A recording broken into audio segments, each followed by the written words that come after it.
Now, yes, if you suspected that you have stumbled upon a podcast and a channel that will shove Christian truth down your throat, you are correct. I am such an intolerant, judgmental Christian that I can think of no better way than to start this show by telling you that I think happiness is a real need, and I believe I have a key to it, and I am so committed to it that, yes, this judgmental and intolerant Christian wants you to be happy, and I'm going to share with you why I think Christianity is important in that pursuit.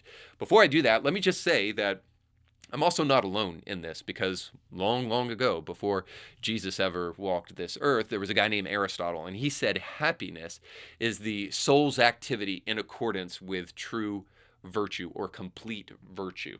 So in other words, you cannot truly be happy if you are not virtuous. Therefore, I think so much of the unhappiness that we're experiencing as a society today comes as a direct result of removing ourselves from virtue. And now today, we find ourselves looking for happiness under a surgeon's knife when we actually need God.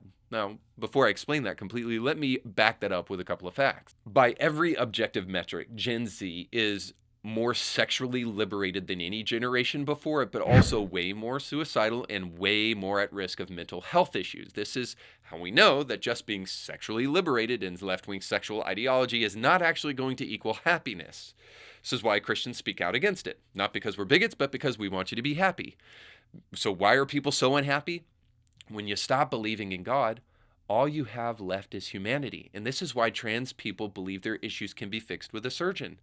Secularists that don't believe in God believe that their issues can be fixed with pure human ingenuity. While Hollywood stockpiles sexual predators and the media bakes up their next lies for the sheep to believe in, people are consistently becoming less and less happy and more disenfranchised and disillusioned with society. All the while, these people laugh and they mock Christians for believing in a higher power while making a joke of themselves, not only because they lack the intelligence to actually engage in a religious conversation and actually refute religious points, which are actually hard when you try, but they're also hurting everybody around them with their ideas, because the end result of those ideas is foolish nihilism. They either don't care about that, or they don't know the truth, or don't want to know the truth because they murdered it a long time ago with their faith. But to be sure, Gen Z is incredibly unhappy. Just 14% of Americans say that they are very happy, down from 31% the year before. So in 2020, right at the beginning, this poll was taken. 31% that said they're happy, and now just 14% of Americans say they're happy. Gallup has been asking Americans how they are feeling about different aspects of life and policy issues for the last 2 decades. And this year, across 29 different measurements, just 38% of Americans say they are satisfied with the way the world is going. So apparently, the vaccine didn't make people as happy as everybody thought it would. So it turns out our hope can't be found in medicine as much as we thought it could be, and chopping off body parts and aborting your child is not actually going to bring you happiness.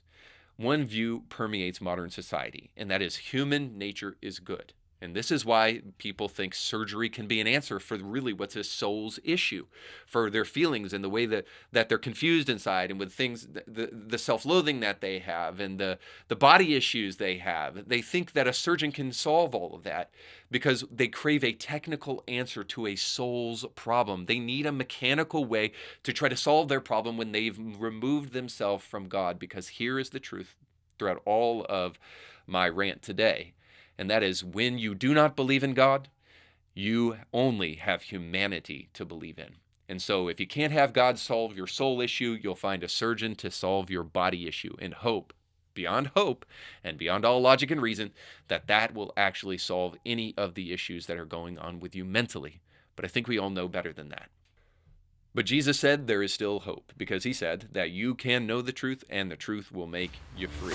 So you just got done watching a small excerpt of a much larger episode. You can find the link to that full episode down below in the description of this video. So you definitely want to check that out, because if you like that clip, you'll like the much larger episode. And while you're at it, don't forget to like, share, and subscribe, and click that little bell to be notified when great new episodes of Indie Thinker come your way.